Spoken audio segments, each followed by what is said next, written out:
முன்பதிவு செய்யும் பஸ் பயணிகளுக்கு 10% தள்ளுபடி வழங்கப்படும் என்று அறிவித்துள்ள முதல்வர் ஜெயலலிதா, தமிழகத்தில் புதியதாக 25 பணிமனைகள் அமைக்கப்படும் என்றும் தெரிவித்தார்.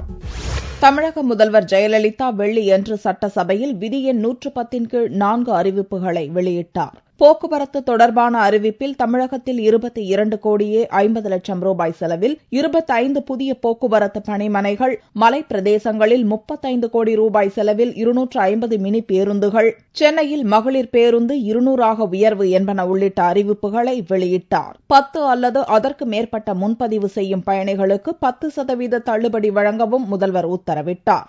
முன்பதிவு செய்யும் பயணிகளை ஊக்குவிக்கும் வகையில் குறைந்தபட்சம் 10 அல்லது அதற்கு மேற்பட்ட பயணச்சீட்டுகள் முன்பதிவு செய்யும் குழும பயணிகளுக்கு பயணத் தொகையில் 10% தள்ளுபடி வழங்கப்படும். இந்த சலுகை தவறாக பயன்படுத்தப்படுவதை தடுக்கும் வகையில் தீபாவளி, பொங்கல் போன்ற பண்டிகை காலங்களில் இச்சலுகை வழங்கப்பட மாட்டாது.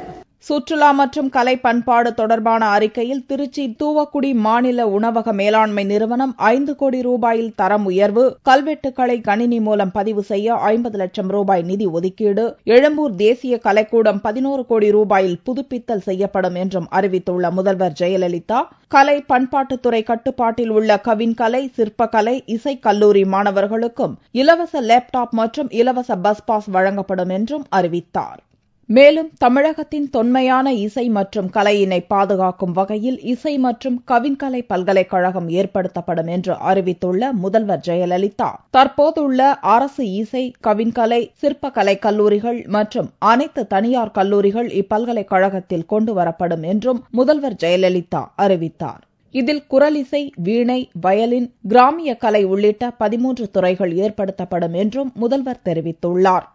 சட்டத்துறை தொடர்பான அறிவிப்பில் BA, BL படிக்கும் முதல் தலைமுறை மாணவர்களுக்கு கல்வி கட்டண சலுகை 59.27 கோடி ரூபாயில் பெருங்குடியில் சட்ட பல்கலைக்கழகம் மற்றும் செங்கல்பட்டு, வேலூர், மதுரை சட்டக் கல்லூரிகளில் கூடுதல் விடுதிகள் கட்டவும் முதல்வர் உத்தரவிட்டுள்ளார். மேலும் சிறைத்துறை தொடர்பான அறிவிப்பில் மதுரை, கோவையில் 30 கோடி ரூபாயில் பெண் கைதிகளுக்கான தனிச்சிறைகள், திருப்பூர், தர்மபுரி, விழுப்புரத்தில் 39 கோடி ரூபாயில் மாவட்ட சிறைகள் உருவாக்கவும் உத்தரவிட்டுள்ளார். புழல் சிறையில் மேற்கூரை சூரிய ஒளி உற்பத்தி திட்டம் நடைமுறைப்படுத்துவதைப் போல் ஏனைய சிறைகளிலும் 35 கோடி ரூபாயில் இத்திட்டம் விரிவுபடுத்தப்படும் என்றும் முதல்வர் ஜெயலலிதா அறிவித்துள்ளார்.